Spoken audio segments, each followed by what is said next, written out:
Welcome once again to the Party of One podcast, the actual play RPG podcast where the gaming table is always set for two. I'm your host as always, Jeff Stormer.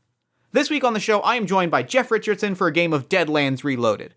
Deadlands is a classic game of Weird West action.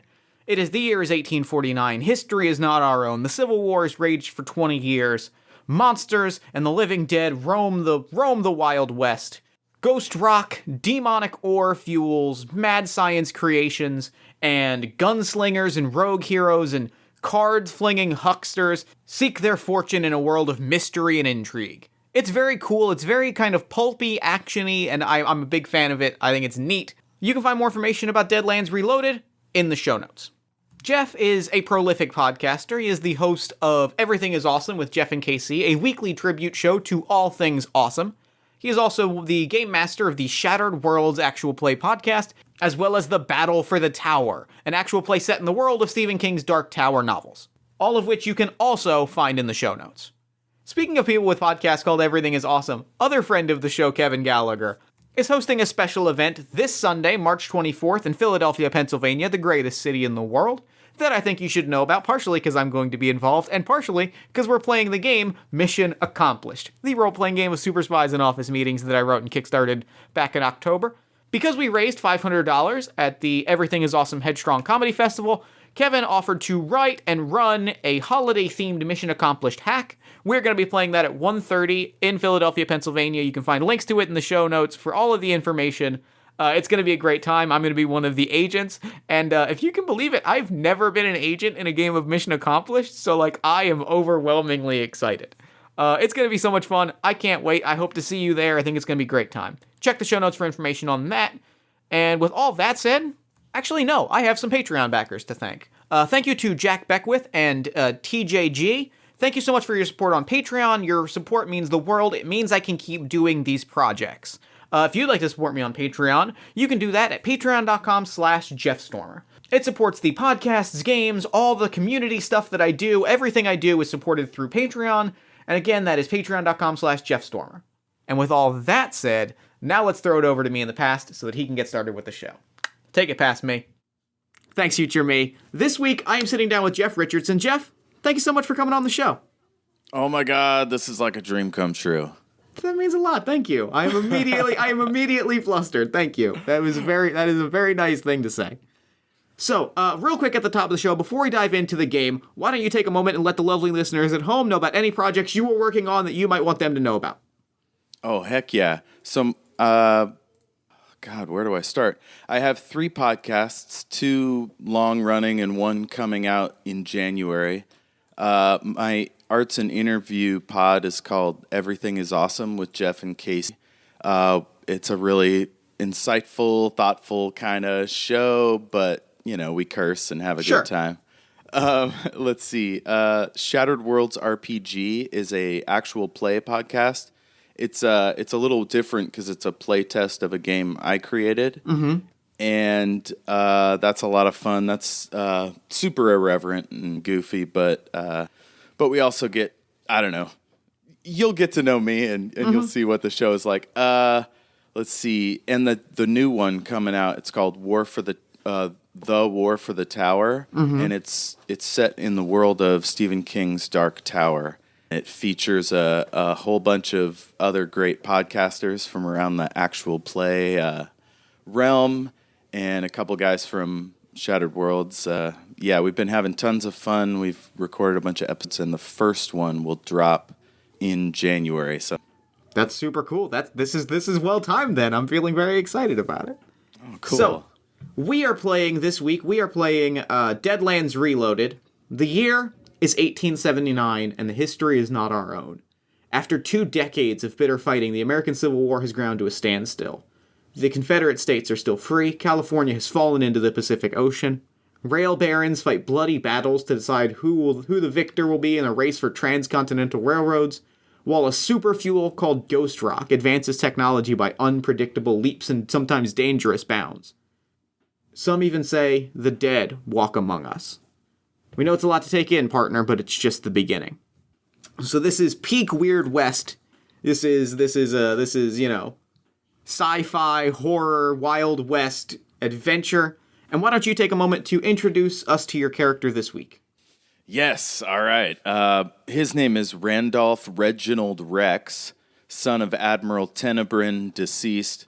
Goes by the name Drew, a.k.a. Patches, while undercover. He's a loyal subject of the British Crown, a veteran, mad scientist, spy, and he's a wild card, whatever that means. It means he's somebody. A wild card is someone special and is someone that is above and beyond. You are a hero. You are unquestionably a protagonist or an antagonist in our story. Wild cards are special and different. And this has gameplay mechanics that will come up later. Awesome. I haven't played Deadlands in 15 years. So, there are mechanical benefits, the most notable of which being you get to roll a wild dice. With every one of your actions, you roll an additional d6. That d6 explodes, and it can cause great things to happen. Basically, you have a little bit extra something in the world. The force is strong within you. Awesome. Luck is on your side. It's sort of the biggest of the wild card abilities. The most notable things, you can take a few extra wounds. You know, it's harder to kill you. These are all things that will come up in play. So, our story begins in the town of Kensinger Gulch. Kensinger's Gulch is a small mining town. It is the home to Big Jim Dooley's diamond mine. It is the home of Big Jim Dooley's ghost rock mine. It is one of the big ghost rock mines in sort of this vaguely defined region of the Wild West. Wherever we are, it's desert for miles. It is out in the middle of nowhere. One rail goes straight through the center of town. It is very much a rail town in that sense, right? It is split down the middle, and a town sort of exists around it. And at the start of our story, Kensinger's Gulch is abuzz. There is an energy in the air. People are running left, right, and center. Because arriving into town within the hour is a military parade. It is a train carrying, decorated military veterans, both national and international, including notable British, military official, officer of the British military, Admiral Palsworth, Lord of Aveston and Ridgedale Barony. A prominent figure in the British military is coming to this small town, and the town is alight, is the best way to describe it. There's a festival that is just bursting out. Gambling wheels are being set up. And where do we find Patches as all of this is happening? Patches is taking a quick break between bits. He tries to do about 3 minutes of buffoonery for each group. Parade, people stand around a little longer, so he might do a longer set here or there. But in between, he takes a little nip of the old tonic. Mm-hmm. Why don't we call this a roll? I think what happens is you've just completed a set, and a woman comes up to you,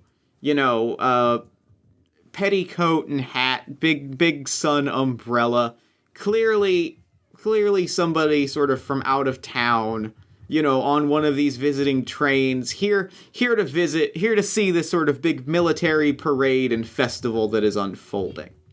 She comes up to you and she's just like, "My goodness, that show that you put on was simply outstanding. I must say, I have such a soft spot for a clown, for a jolly fool. And you, my friend, are simply outstanding." Rex puts up his, Patches puts up his mask, and he's perfectly done up. His facial hair is all waxed, and he got a good night's sleep last night. And he just throws on the charm, and he says, "My lady, it is indeed a pleasure to perform for you." Oh, of course. I must say, I dare say, I hope to be able to catch your performance again. Certainly, I certainly hope that you've heard of the big follies that are being put on for this British admiral that are coming. I certainly hope that we'll see you on stage. I can't imagine you would want to miss it. My lady, like yourself, I have only just arrived, but I would be more than honored. I shall speak with the stage manager and gain audience. That would be most delightful. And she twirls her umbrella and, like, flicks it closed and spins and, like, turns. And as she does, a small folded up piece of paper falls from a fold of her crossbody bag that she's wearing. It, like, tumbles out. You pick it up, and it merely says, "We anticipate the target is going to be meeting with Dooley. Unfortunately, this means that Paulsworth is going to be highly protected. If you are going to... We need you to keep eyes on our specialty." Halfway through reading it, I fold it up quickly and pull out my endless handkerchief and make a huge, goofy kind of overdone thing where I'm, like, blown away by how hot this lady is, and then I wipe the handkerchief across my forehead as if I'm sweating profusely, and then I go and flop down in my chair, and then I read it free from prying eyes. And I think we flash back. I think we cut back to seeing this woman just before she turns a corner, look back at you at this, sort of roll her eyes, and I think we get the briefest shot of the two of you, I think we get the briefest shot of, like, a black and white flashback of the two of you, like, enacting a similar job, as this is, of course, your handler, your special agent dispatcher, Lady Margaret West von Faustin, a.k.a. Agent River. Ah, Agent. So she rolls her eyes and is just like, okay, you do your thing. Now, have Agent River and Rex ever had dalliances of their own? I don't think so. I think there's a flirtatious energy. Sort of a will they, won't they? Yeah, but I don't think they've ever... I think River has always been like, you're a ham. I prefer a little more excitement. You're a bit harmless. You're a bit toothless. She must not know me very well. Well, perhaps not. I'm a bloodthirsty fucking... Ugh. I can't wait. So, the letter that you've received. The target, we anticipate, Admiral Paulsworth, Lord of Aveston and Rigid Barony. British noble, British military officer. Until recently thought deceased. Resurfaced in the American West some time ago. Somehow pulled together this military gala parade thing. And is essentially taking it on seems to be taking it on a vanity tour. You and River know better. Because you both know that that the mines underneath Kensinger's Gulch, there lies an object. In theory, it's been talked about. MI5 suspects that there is an object at the bottom of these mines. Something powerful, something ancient. The eye of... What's a good... Just some letters jammed together. Ozymandias. I don't know. Zancathorak. There we go. The eye of Zancathorak sits at the bottom of these mines. At least in theory. It has been talked about. An object that is beyond time and space, that is a conflux or a nexus point among worlds. Something that, if weaponized, could mean doomsday. You know that the parade coming through here on this train line through a nowhere mining town was no accident. The challenge is going to be... Sorry, go ahead. Sorry. I must have heard about this artifact before, right? Yes. Okay. In fact, why don't you make me a roll for this? So let's call this a roll, to help you to know what you know about the Eye of Zan Ketharak. Okay. So what you're going to do is you're going to look at your character sheet. If you have a particular skill that you think is relevant here, you're going to roll that. If you have if not, you're going to use one of your attribute. You're going to use your smarts attribute, and then you will also roll your wild dice, which is a d6, which you have because you are a wild card. You are someone special in the universe. You'll take the higher result. You want to get a 4 or better is successful.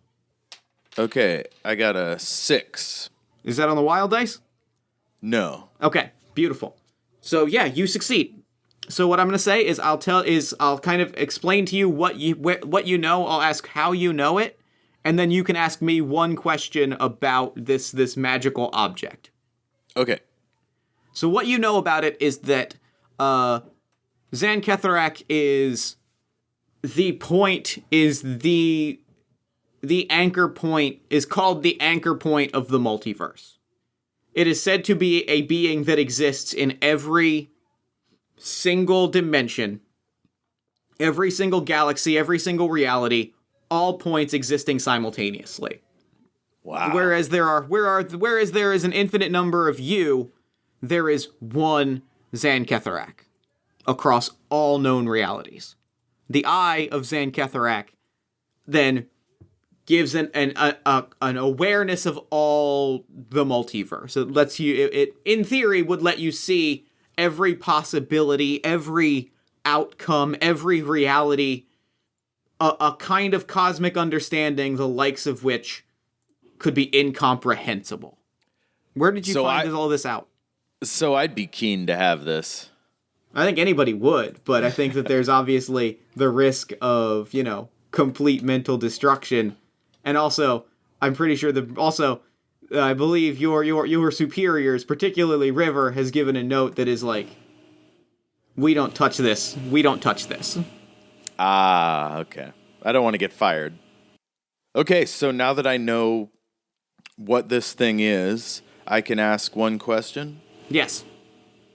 My question is, how will I know when I found it? Does it look like something? Does it blend in? I think, and this also I think ties into how you know this, right? There are occult researchers within your organization, within your MI5.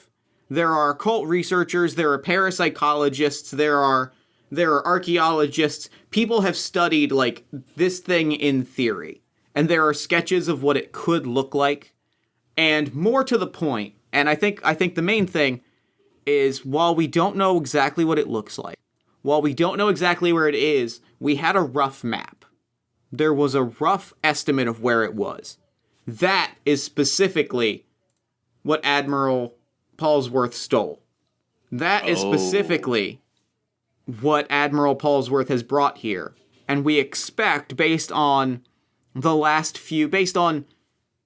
Dooley putting all of this together, we suspect Dooley might be in the business of buying off this map from Admiral Paulsworth.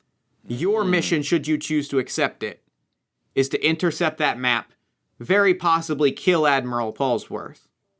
Oh, but they want me to recover the map one and bring thing it back first. Okay, yeah, because I could just pop him and take it. Although he might not have it on him. Yeah, it's best to get it first.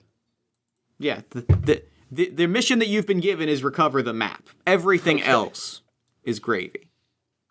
Do I have any long-standing beef with Admiral Paulsworth? Let me ask you the same question.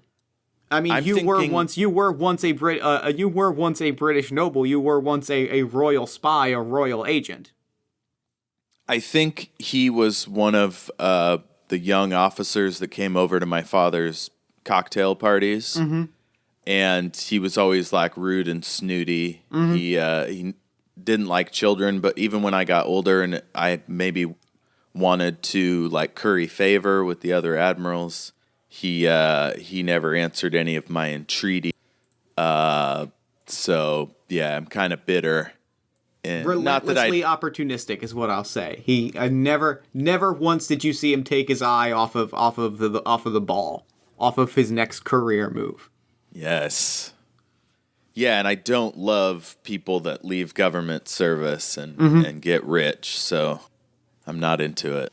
And I think the last you heard of Paulsworth, he was loyal to the government until the end, until he died, or at least you'd heard that he was killed in battle.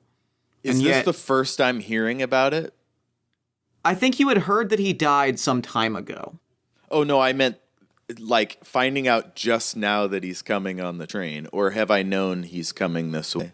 I think this might be your first time finding out that he specifically is here. Like, I think that you knew that, like, the map was coming here, but I think this might be, maybe, I think the in the folded papers is like a dossier on Palsworth. And you see this, and you're realizing that this person was the person that was rude to you, and is also theoretically dead.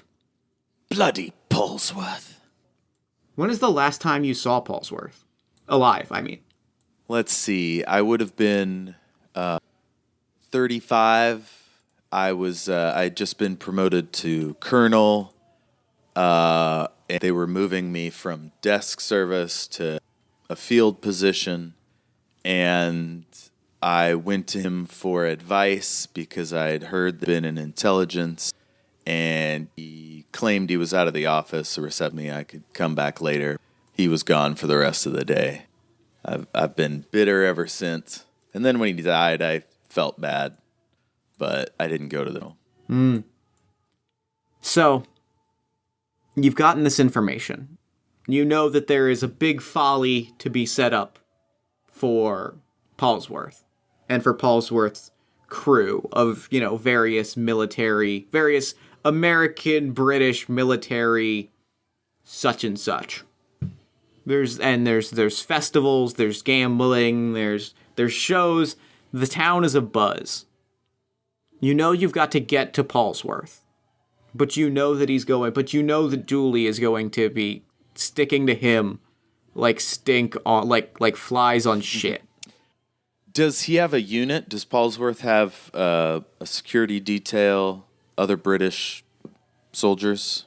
I think he has. I think he not officially, but essentially probably, because he's organized this sort of faux military brigade.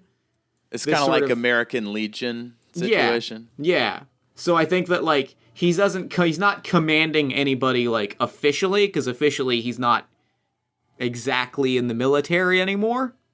Do I recognize any of his lieutenants? That's a good question. Why don't you make me a notice roll?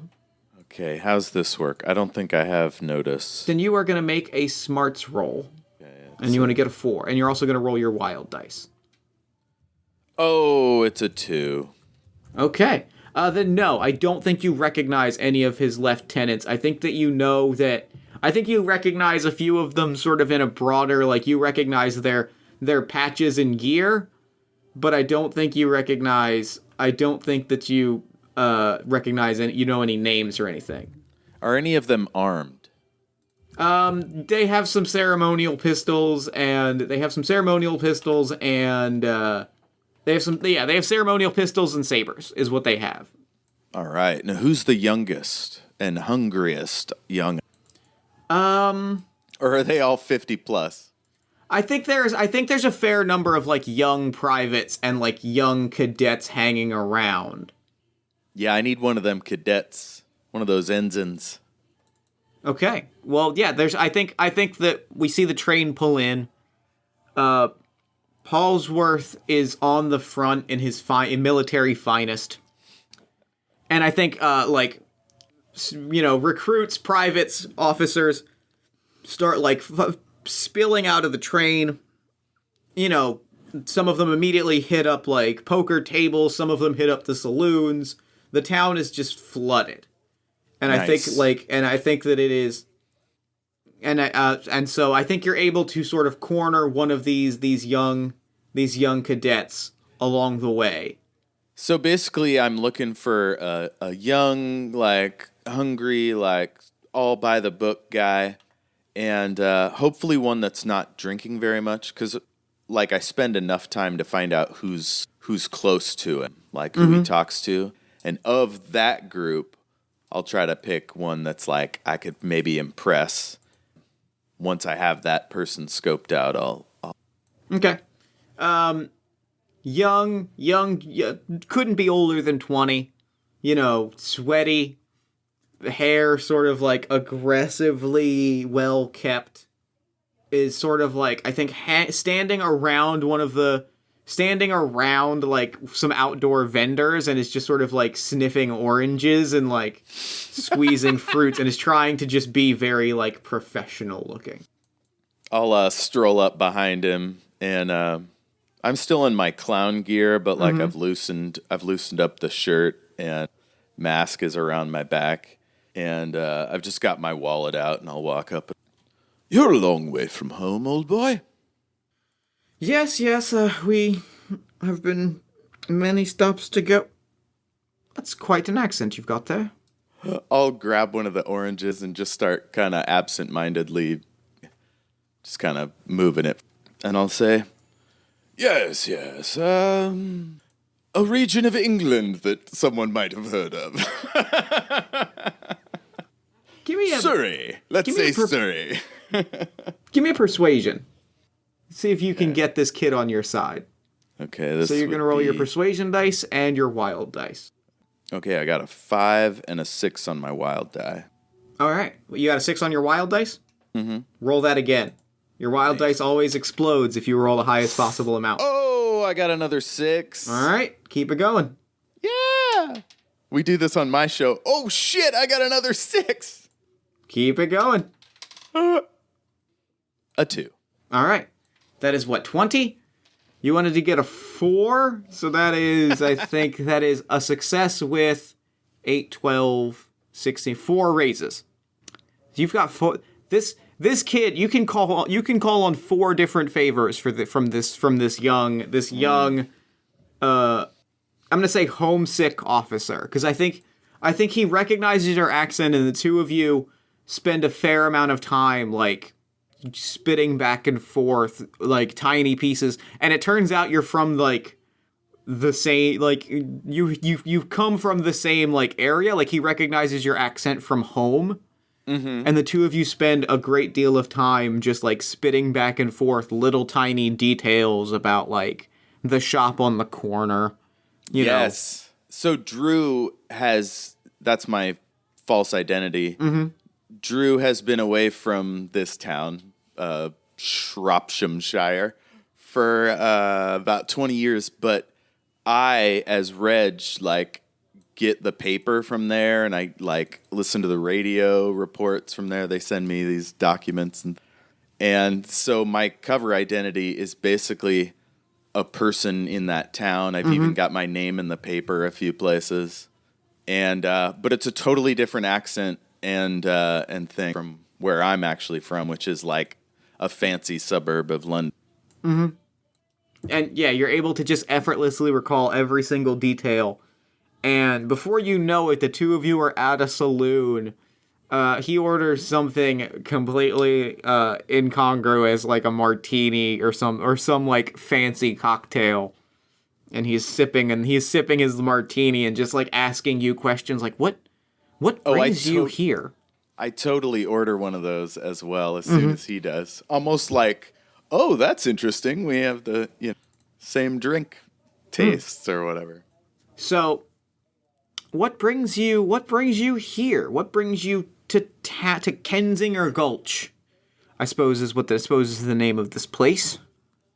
To tell you the truth, my friend, I've been a wandering vagabond for this, and when I heard about this town, it sounded so quaint, so I've been here about 3 hours, and I must tell you, it's everything they said it would be. It's delightful. I love this saloon.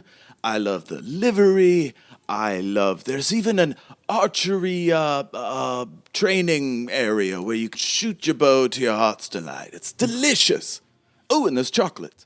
Oh, I'll show you the chocolate place. Oh, my goodness. Sublime. Truly.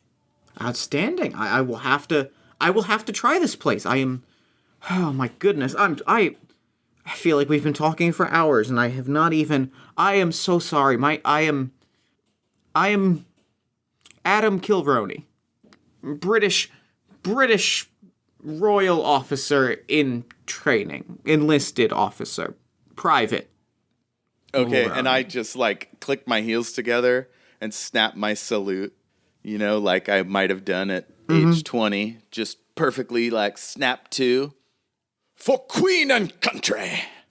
For Queen and country, indeed. You are quite full of surprises, my friend. I suspect we'll be seeing a great deal of each other in the days to come. I suppose, looking at your whole arrangement, I suppose you're performing at the Follies tonight. Unfortunately, I have not been able to make the acquaintance of the program director. I was hoping I might meet said individual here tonight, but I have yet to make their acquaintance. I don't suppose you know anyone that could get me in? I don't know anyone. And I think he kind of, like, puffs his chest up a little bit and says, I suppose as a member of the British Royal Army that I should be able to... And he kind of, like, grabs, slams at the bar. Excuse me, I wish to speak to the creative director. I have my friend here, my good friend, Charles... Patches? Did you say Patches was your name? Oh, the name is Drew. Drew. Also known as Patches, yes. Patches. My friend Patches here is a delightful performer, a most gifted clown, and most importantly, a taste of home that I demand he be given a spot on the Follies. I'm just smiling and beaming, fists on my waist. He just starts grabbing, like, making a stink of it, and I think before you know it, you are in a room with a very harried young woman, like papers in front of her, trying to put together, a stage managers. And she's just papers on the table and is just, trying to organize a full stage review in the span of a few hours. Okay, I'll pull off my mask like it's it's on the back of my head, but I'll kind of withdraw it like it's my calling card. And then I'll do a sort of sideways leg bow and like an actor, and I'll let my cape dangle. Say, Dearest madam, might I speak with you about the program tonight? Let me guess. You want to be a part of the show? If it doesn't climb, I am an actor. You don't say. I put my arm up, in the Shakespearean way, and I say, alas, I knew him. Yorick. That's the skull thing from Hamlet. I'm familiar with the works of the bard. I don't remember there being a bottle of seltzer present. And I'll say, oh, this old thing? And then I'll snap my fingers and a little flash paper will make a puff of... Give me another persuasion roll. So you're gonna roll that that persuasion dice plus your wild dice. Can I use my perform instead because I'm doing a whole show for her? Yeah, I'll call that perform. But I'm weaving it into the conversation. Yeah, and I think this also works because you're showing what you can do. This is very much like an impromptu audition. So I'm like bowing low and tumbling and doing bits. And I got a 5. Okay, perfect. So I think that like we just get a long shot of her face and just we hear in the background you going like ha ha ha sa sa, and then just like we just slowly like we pan around her face to where we're facing the back of her head, and it's backstage the night of the Follies. Oh, that's beautiful. And there's performers running left, right, and center. It is backstage at a huge review. And I think we see a long shot, we see through the peak of the curtains, just barely as people are filtering in. We see our friend the Admiral, and we see Big Jim Dooley at a table together. They toast mint juleps. And I think we pan over to several people around the Admiral who are like, do you smell booze? What stinks? and I think that we cut, and then we pan back to backstage. Okay, now can I see the audience from here? Yes, I think you can peek through the curtain and see the audience from where you're at. So I'll kind of get one half, and then I'll run around the backstage, and I'll look at the other half. I'm trying to locate the Admiral and whoever's with him, and I'm going to also try and see if I can find Lady Margaret. Okay. Give me a notice roll. Plus your wild die. And I'm gonna take a -2 penalty to this. But if you succeed, you'll get both. Like you're trying to get the total picture of the audience, but because it's dark and you're kind of jetting back and forth, I'm gonna say take a -2. Okay, cool. So I got an 8 on the 8-sided, so -2, that'd be a 6. Okay. Something about Deadlands is all dice explode. So go ahead and roll that 8 again. Okay, so that's a 12 -2, that's 10. Okay, great. That is So you see everything. You see River. You see River in the crowd. She is, playing blackjack playing like a pickup game of blackjack with a few people, and her eyebrow just like twitches as she kind of looks over to you for a quarter of a second, just making visual contact. You see the Admiral and Dooley. You see the two of them alongside about 3 or 4 other, I think it's 2 British officers and 2 of Dooley's bodyguards. Very like immaculately dressed kind of pistolier types. Okay, so those aren't military guys. No, these are hired guns, quite literally. Okay. 2 hired guns. And there's 2 officers. I think because you did so well in the notice roll, I'm going to give you an advantage and say it is 1 officer you don't recognize, an older gentleman, big scar across the eye, sort of hunched over a little bit, long white beard. Seems to be telling a very long and graphic war story.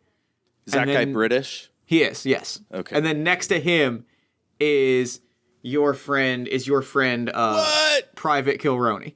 Oh, wonder how he got at that seat. I will do I also see Homegirl? Yes. Okay. Yes, River's playing blackjack. She throws you a quick glance and is a nod, she throws you a nod of I'm here. Okay, so if we get if we get the eye contact, I'll do a little soft shoe thing and tap my temples and then unfurl my handkerchief, which we've worked out ahead of time means I'm gonna drop a note in the, what do they call that? The dead drop in the garbage can by the dress. And I think she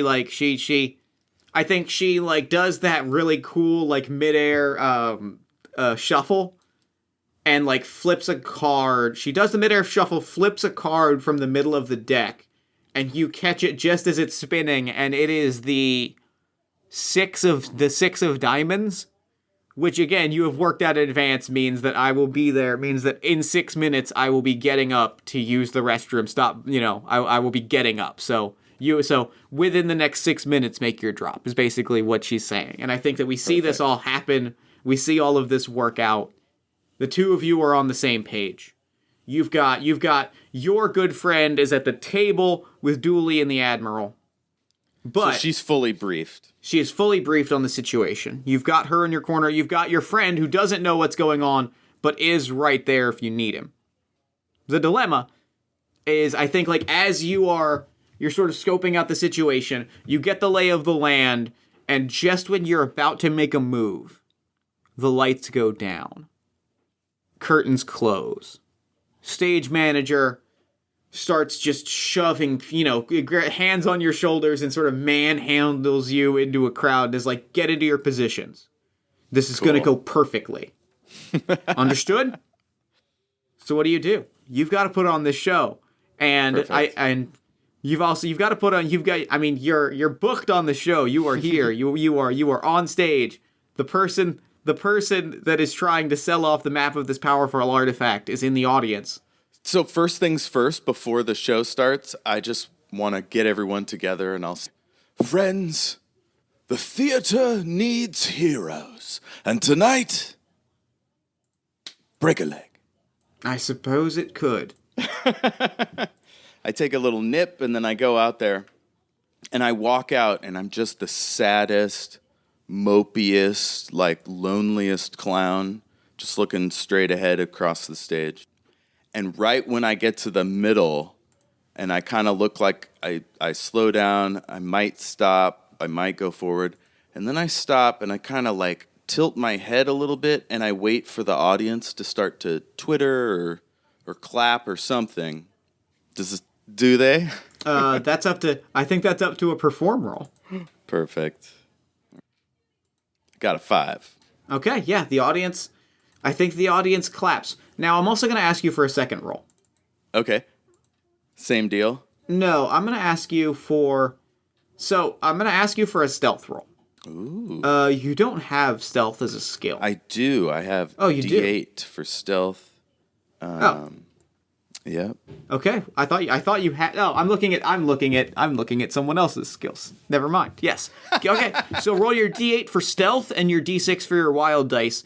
This is to make sure that you are not recognized by Paulsworth. But I do think the crowd, for whatever your next action is, the crowd is in your pocket. Okay. So, yeah, because I was planning to take my mask off at certain points, so it makes sense that I might fuck this up. Oh, I got a 7 on the D8 and a 6 on the wild dice. All right, roll that D6 again. I got a 2, so that's 8. All right, so that is an 8. So that is a success and a raise. So, what else? So you're not recognized. What else do you want to be an advantage in your corner? What else goes your way? What else do you get because of this particularly good roll? I have a shotgun inside my gown, basically, strapped to my back, straight up and down. And Wonder Woman style, where it's just between the shoulder blades? It's sort of on the side a little bit, and if I just kind of work around it with my act, and it's got like a quick pull out, so I can just pull it out. It's loaded, bang. And I think we get a long shot of the shotgun. Like as you're performing, we get we cut back to behind you and we see it. It's and like silhouetted. Yeah, but no one notices it whatsoever. You are perfectly disguised. Your weapon is perfectly disguised. And I think what you see, the crowd is fully in your corner. They are clapping, they are applauding, So then I do the Bigfoot like turn and flop towards the front of the stage, and then I like waggle like I'm gonna fall in, and then I don't. Yep, crowd is eating it up. They are living it, and the stage manager holding her clipboard backstage is like, "We might pull this off." And I think what you see as that is happening is Dooley and the admirals like look around, look to the left, look to the right, and slowly like slide out their seats and start to leave together. I think the hired guns go with them, the British officers don't. Do they look like they've been tipped off, or is this a pre-arranged dip out? Make me a notice roll. I'm going to give this a -2 penalty, though, because... Actually, I'm going to make this opposed. It is dark. I'm going to give it a -2. I'm going to give you a -2, and I'm going to make this opposed. I'm going to give this a D... I'm going to roll a D6. This is all based on my veteran ability to study body language and everything. Uh-oh, I rolled Snake Eyes. Oh, I got a 1 on my... I got a 1 on my D8 and a 5 on my wild. So good. You thoroughly succeed, especially because Snake Eyes are particularly bad.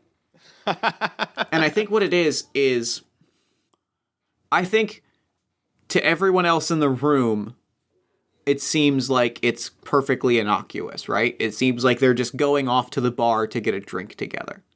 You know better because you were in the same organizations that Paulsworth was in. You know that this is an intentional prearranged dropout. You recognize like the specific looking around. You recognize the specific rhythms of everything that is happening. You recognize that they are going off to work out a deal. So a couple of questions. Yes. Do the British officers look surprised that they're leaving, or did they give them some cover story? Or did they just get up and leave? I think they just kind of like smiled, laughed, and I think they maybe like you see them maybe whisper to the officers, and then like the officers kind of just nod. Now I will say this. Here's what I will say.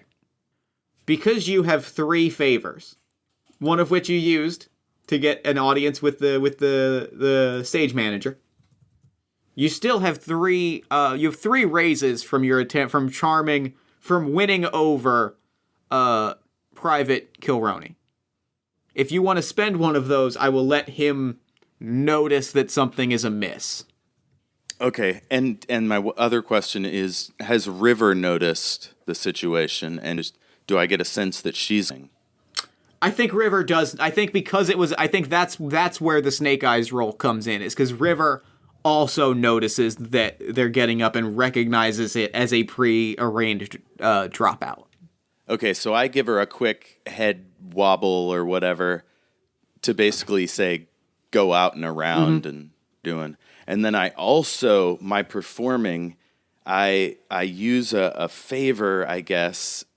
I do a thing where I kind of look expectantly and put my arms out, like to right at the Admiral and his men.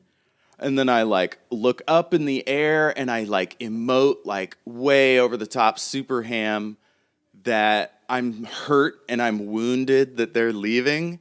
And then I fall to my knees and I like beat my chest.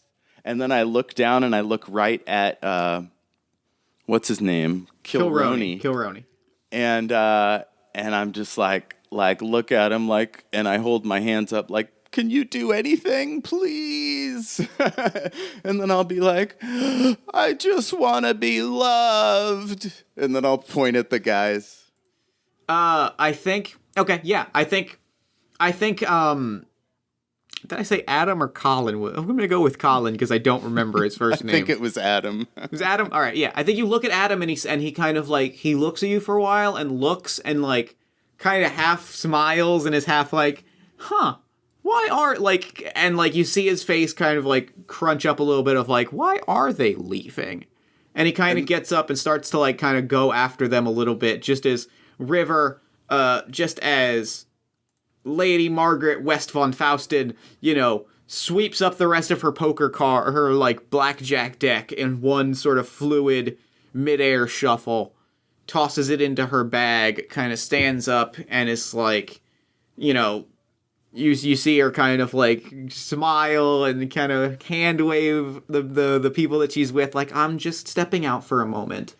And all the both of them kind of start to make their way out as the 2 hired guns, Paulsworth and Dooley, all just as they kind of leave towards the bar area, but also outside.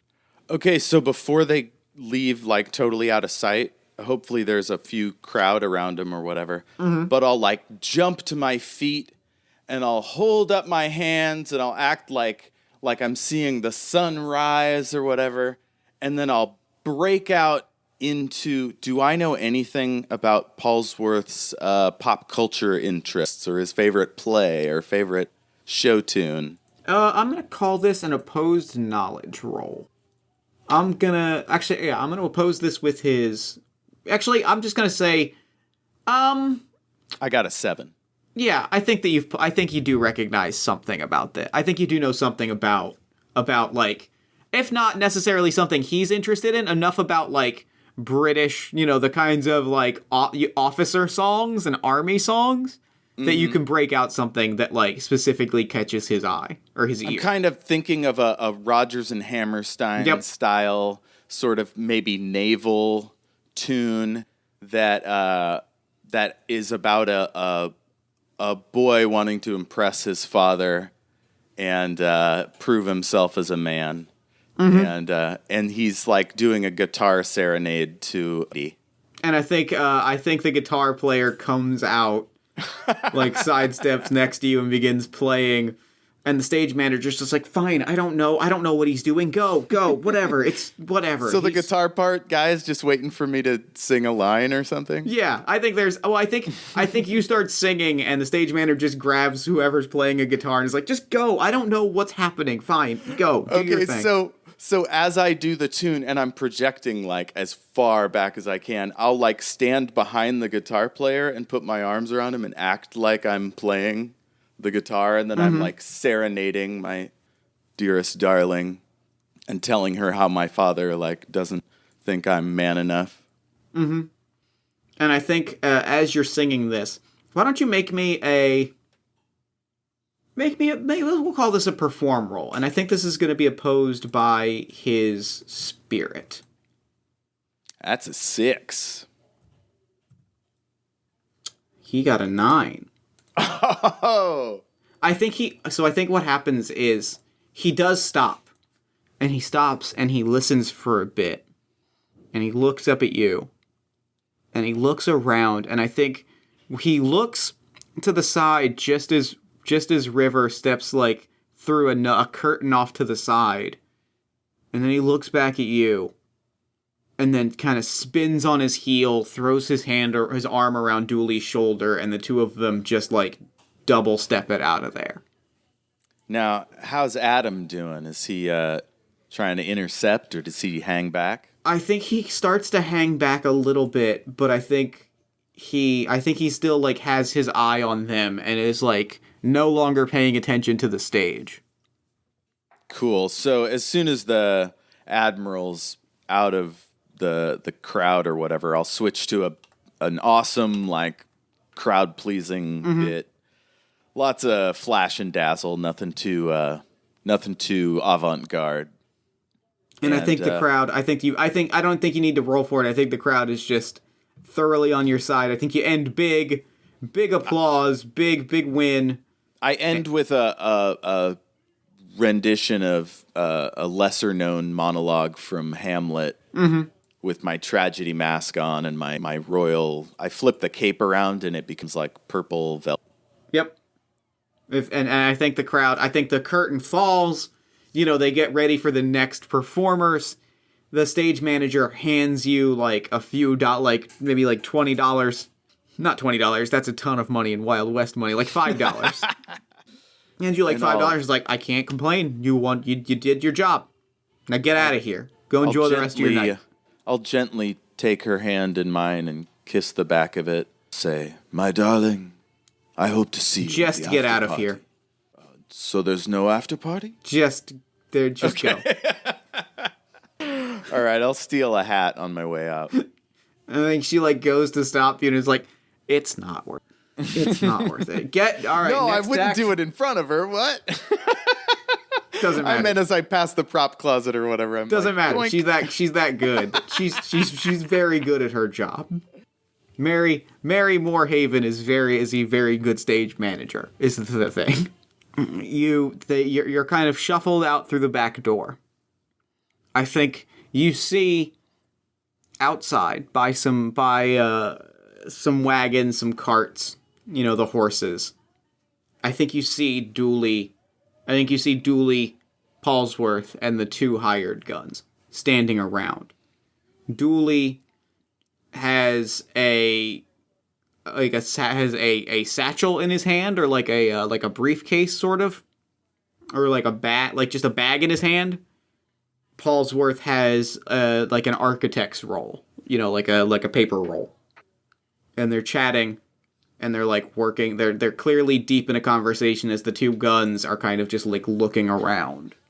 So before anyone takes notice of me, I want to make sure I stumble in there, like, rather than getting spotted watching them. Give me that stealth roll. This is going to be opposed. It's a D8 and a D6. Oh, I got a 2. All right. Did you roll both that and your wild dice? I did. All right. You got Let the boners commence. Got a 3.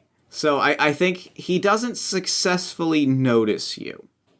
I think what it is you, because he did not get a 4, so I'm going to say whatever he did not successfully notice you, but because you were also because he still got higher than you, I think you are still noticed, and I think you're noticed by just like a random drunk who's like, "You were so fun, you were a delight," and that's suddenly when like all 4 kind of heads turn over to you and like initially disregard you, but like definitely are aware of your presence. So I'm doing that ridiculous clown bow thing where I bowing, turning in a slow circle, bowing, like handkerchief comes out, I'm bowing, all of that. And then I stand up and I push back my mask and I say, Why, thank you, good sir. It's a pleasure to be appreciated by those who understand art. I don't know if I understand art, but I understand a good joke, and there were some good jokes. My friend, you are indeed a loyal patron of the theater, and for that I congratulate you. One of the guns walks over to you, still hand on his pistol, shoves this young drunk, is like, take your business elsewhere. We're trying to have a conversation. Get moving. okay, I do a kind of drunken turn and stumble back, and then I say, My large armed friend, I am in need of some libation. Hast thou any on thy person? I know there's some great bars across the street, and kind of gives you a full shoulder shove. Out comes my flask, and I say, Oh, wait, I've already got some. and then I pop it open, and I go to take a drink, and then I'm like, Wouldst thou care to partake? and I'll hand it to him. And I think he specifically he goes to like grab it and then just like slaps it out of your hand. Seltzer sprayer in the face! Yep. Good. Very good. Is this regular seltzer, or is this acid, or some sort of mad science seltzer? Oh, shit. Okay, well, I don't have anything like that planned, but that could be fun. I mean, it's up to you. I didn't know if you had anything like that, but No, I didn't think about it. Like I push a switch left before I depress it, and out comes some sort of aerosol spray. I don't know. okay. Yeah, I think it could just be seltzer. I mean, it's you've enraged. You're like it'll enrage this man, and he'll throw a punch, which I assume is what you want to happen. But so yeah, I think he's gonna throw a punch at you. Can I do a shooting roll? Yes, I think yes. I think because you've specifically you're goading this man, I'm gonna give you an opportunity to get a shooting roll off before like he throws his punch. I got a 12, my man. All right, let me remind myself how combat works. Short range is 4. Are you looking up the rules on seltzer? No, well I could be, but I'm just looking at the rules to remember what your. I think it's just 4. Could be a called shot for his face. Also, did you roll your wild dice for your shot? I did. Okay. I just got a 2. Great. So, okay, then yeah, you shoot him.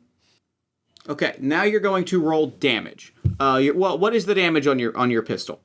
It should. Oh have no, a fixed this is my seltzer. Oh, okay. Then is this regular? And this is regular seltzer. Yeah, because I couldn't think of what would not be fucked up to spray in someone's face. Okay, then yeah, you spray seltzer. You hit successfully because you rolled. You got your shooting roll. You hit. And I'm gonna say what happens is he specifically like staggers back because you were successful in hitting him. He staggers back, and I'm gonna give him a penalty to his fighting roll. Cool. Now, do I roll a defense on that? What is your parry score? 2 plus half of my fighting skill. So what's your fighting? So I'm gonna roll a fighting roll against you to roll on that. Oh, I see. So it's a 5 altogether. Okay, perfect. So I have to hit you at a 5. Gunman. D6. D6 not. So he staggers back. He throws a punch, and he throws it wide because there's seltzer in his eyes, and he looks like a bit of a fool. His friend is gonna pull out a gun to shoot at you. Paulsworth and Dooley are like starting to get antsy, and I think they're gonna start to make a move. This guy's shooting a clown? Yeah, they're not good people. They're jerks. So for my next trick, I will whip my my ass whooping cane out of my prop bag and spin around, but act like I'm accidentally tripping him with the cane, and just coming up around the knee and trying to knock him down. Cool, I love it. So what we're gonna do now is we are going to set. Deadlands Reloaded uses a particular kind of initiative that we're going to enter into now. I'm going to give you a card. I'm going to draw a card from a deck of cards. You have the King of Hearts. You have a king, which I believe means you're going to go first. I will also draw a card for my... I'm going to draw 2 cards. You got a king? Yeah, you got your King of Hearts. I'm going to draw 2 cards, one for Dooley and Paulsworth. Actually, I'm going to draw 3 cards. One for Dooley, one for Paulsworth, and one for the hired guns. Yep, you are 100% going first. Because I got a 10 and 2 4s. So, we'll say the 10 is Paulsworth, and the 4s are the gunslingers and Dooley. So, yeah, make your move. Make me that fighting roll. Okay, so as I'm doing this, I have one more favor with Adam, right? Mm-hmm. You have 2 more. Oh, okay. Well, can we say one of them is that he just happens to be walking across the alley, like in front of the buildings? I think he's coming to meet you. I think he's coming to tell you what a great show you had. And he sees this unfolding, and I think he's got a gun out immediately. And I shout, Private! They're trying to kill the Admiral! So now I do the... Yep, now give me a fighting roll. 2d6. All right. So I got a 6 on my wild die. I got another 6 and a 1, so 13. 13. Beautiful. You thoroughly hit this this gunslinger. And I'm not trying to hurt him. I'm trying to trip him so I can grab him from the other side and use him as a human shield. Yep. To protect me and the drunk. Then yeah, in that case, I will say, without a doubt, you got enough raises and a high enough roll that, yeah, you have him as a human shield. No one's going to be able to take a shot at you. But if you would like Adam to take a shot at either Dooley or Paulsworth or the other gunslinger, yeah, it'll cost your other favor, but you'll be able to do it. Well, I just want to let him make his choices. I just told him that somebody's trying to assassinate this beloved veteran, so it's his call. I think he draws the gun. I'm gonna have him make a roll. He is not a wild card, so he's just gonna roll a straight D6. I'm gonna give him a D6 plus 2 because he is in the military. He's invoking his military authority, which is an edge that he has. So he is going to roll a D6 plus 2. He got a 4. So I will say he is successful at, like, pulling out his gun, and he basically says, like, freeze, and now you are in, like, a 3-way standoff with everyone pointing a gun at everyone else.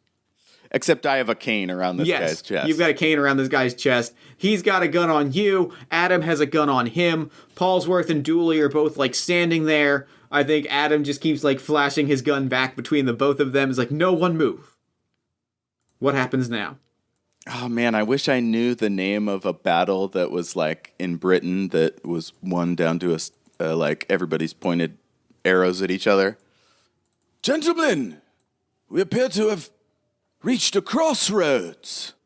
I think it would be best if we all just put away our weapons and surrendered to good old-fashioned conversation to settle our disputes. And I think at that moment, Paulsworth stands there for a moment, thinks about it, and says, "No, I think I'm just going to kill you once and for all.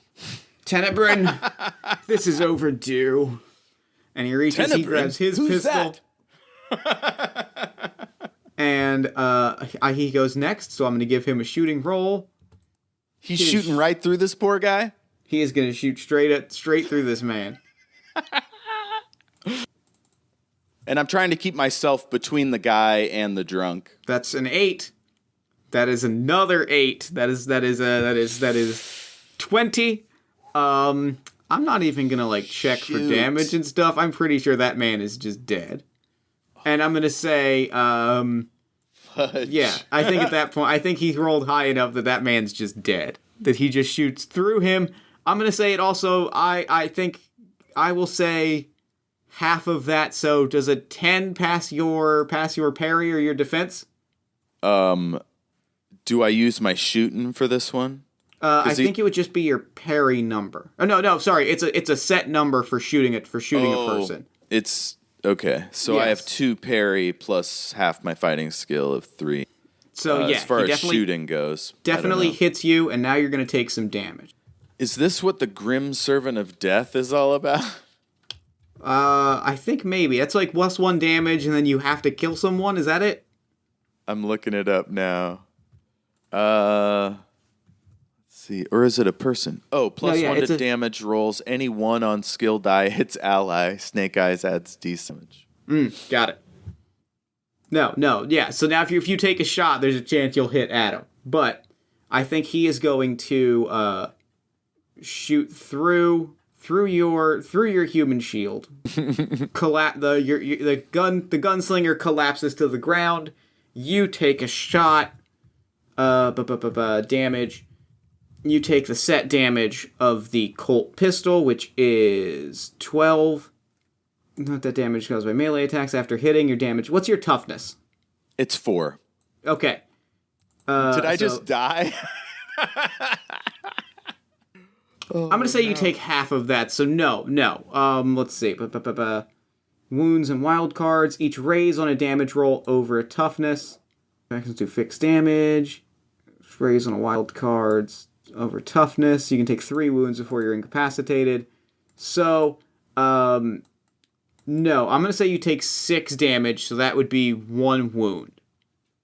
So I just got gut shot? Yeah, you just got gut shot.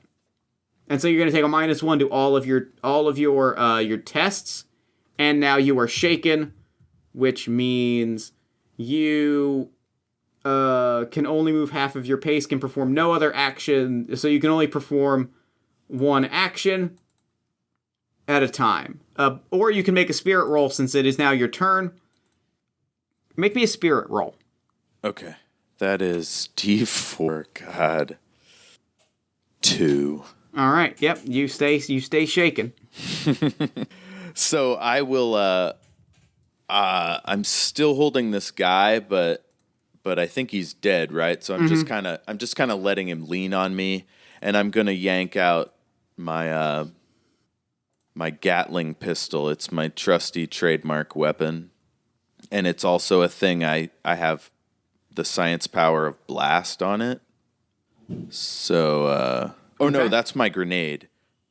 Yeah, no, I'm just gonna throw a goddamn grenade. Yeah, I think that's the right thing to do here. I think it's time to kill this man. I don't think it's not close enough to hurt Adam, is it? No, I'm gonna say no. Cool, I'm just gonna roll it right between Dooley's legs. Okay. Make me that, I believe that's gonna be a mad science roll. Okay, here goes nothing. You wanna get a 5. I got a 9. Okay. Yep, it rolls right. I think you throw it. I think Dooley is running. You roll it just right. I'm kind of picturing you hitting it croquet style with your cane, because I think that's good and clownish.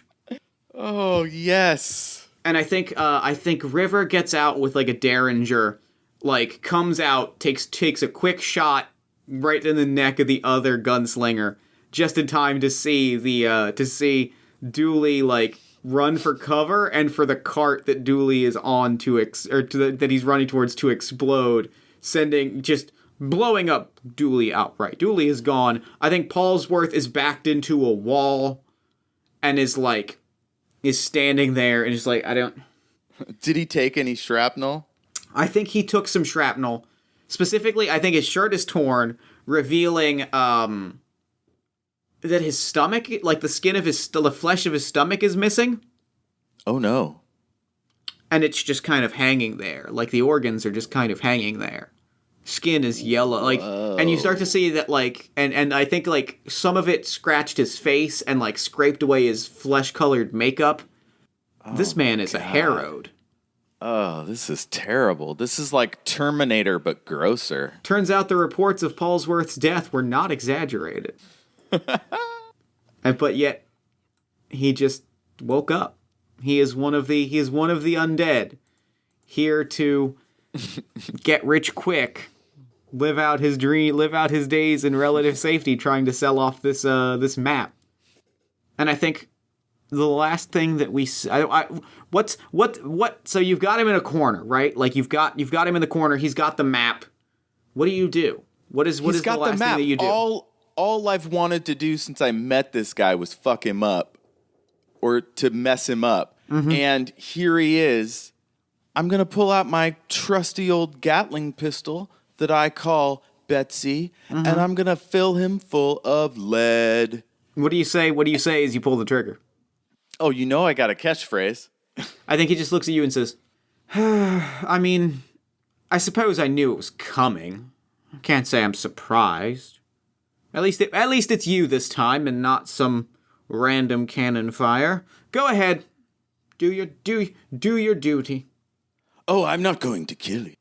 I'm going to study your body. I'm just trying to shoot his ankles. And you're all just looking at this like obliterated body, and the map just kind of rolls over to your feet. And I think the three of you just look at it and look at each other. What do you say to Adam, who has watched this unfold, who has watched you blow up a man with a grenade and watched you spray a Gatling pistol? I'll walk over and help him to his feet, and I'll say, well, I really wasn't trying to kill him. I guess I need to go back to the gun range for... damn it, I'm not a shooty person in real life. I have to go study more targets or read a book or something. I suppose you do. That was not unimpressive and yet certainly obtrusive. And I think now people are starting to flood out and see the scenario, which I think is when River kind of like stomps the edge of the paper so it kind of flips into her hand, into the map in her hand, and says, I cover dude with a cape and like act like I'm trying to prevent old women from fainting by seeing his corpse or whatever. I suppose. But I also want my hand near his face in case he comes back to life. I think River kind of looks at him and looks at you and says, well, I suppose cover is more or less blown. What say we hop the train? What say we hop the first train out of here and perhaps head back to sunnier shores, or perhaps... She looks at the map, and she looks at Adam, and she looks at you. We have our options. I'll hoist up Admiral Paulsworth around the chest, and I'll be like, Adam, would you be a lamb and grab the feet? And he kind of like, he throws you a very exaggerated, almost clown-like salute, and he's like, well, officer's an officer, I suppose. And he grabs the legs, and the three of you run off for the train as chased by a mob of people because you've just blown up the head of the Ghost Rock mine. You hop the back of a train. We watch the train go off into the distance. And that's a game. That was fun. that was awesome, man. That was really fun. Thank you so much for coming on the show. This was great. That was so much fun. Oh, my goodness. Oh, that was very good. I had a lot of fun with that. So, you did a great job. Thank you. So real quick before we wrap up, where can people find you and your work online? Okay, so we're on Facebook. That's Everything is Awesome with Jeff and KC, and also Shattered Worlds RPG. On Twitter at EIA Podcast or at SWRPG Pod. Mm-hmm. And stay tuned on your little, I don't know, make a note. The War for the Tower is coming out in January, and it's so much fun. You'll be able to find all links to all of those in the show notes. Jeff, thank you so much for coming on Party of One. This was a delight. And I'm going to throw it over to me in the future so that he can wrap up with the show. Thanks, Jeff. Take it, future me. Thanks, past me. And thanks again to Jeff for coming on the show. That was a delight. Be sure to check out all of Jeff's work. That's Everything is Awesome with Jeff and KC, Shattered Worlds, Battle for the Tower, all of those things. You can find links to them in the show notes. Be sure to check those out. Also, follow Jeff on Twitter at Shattered Worlds RPG. Then while you're on Twitter, follow us at Party of One Pod, like the show on Facebook at facebook.com/partyofonepodcast, join our Discord community at bit.ly/partyofonediscord, and as I mentioned at the top of the show, support all the stuff that I'm doing at patreon.com/JeffStormer. If you enjoyed the show, consider leaving us a nice iTunes review, a social media shout-out, or word-of-mouth recommendation to a friend. All of those things help new listeners find the show, which helps us do bigger, better, and cooler things. And also, if you enjoyed the show, let me tell you about a podcast called All My Fantasy Children, which I think you'll also enjoy, partially because I'm on it. All My Fantasy Children is a character creation, storytelling, and world-building podcast on the One Shot Podcast Network, powered by you. Every week, my best friend Aaron Catano-Saez and I take a listener-submitted prompt, we spin it into an original fantasy character, and we populate a shared universe one story at a time. New episodes drop every Friday at allmyfantasychildren.com. Party of One is produced and edited, as always, by Jeff Stormer and Jen Frank. All music for the show comes from the song Infinite Lives by Megaran, featuring the D&D Sluggers. If you'd like to inquire about advertising rates or about coming onto the show, you can email me at partyofonepodcast@gmail.com. And that's it for me. Until next time, thank you so much for listening. Remember to fight the forces of fascism every single day. Remember that self-love and self-care are radical and defiant acts of resistance, and as always, party on, everybody.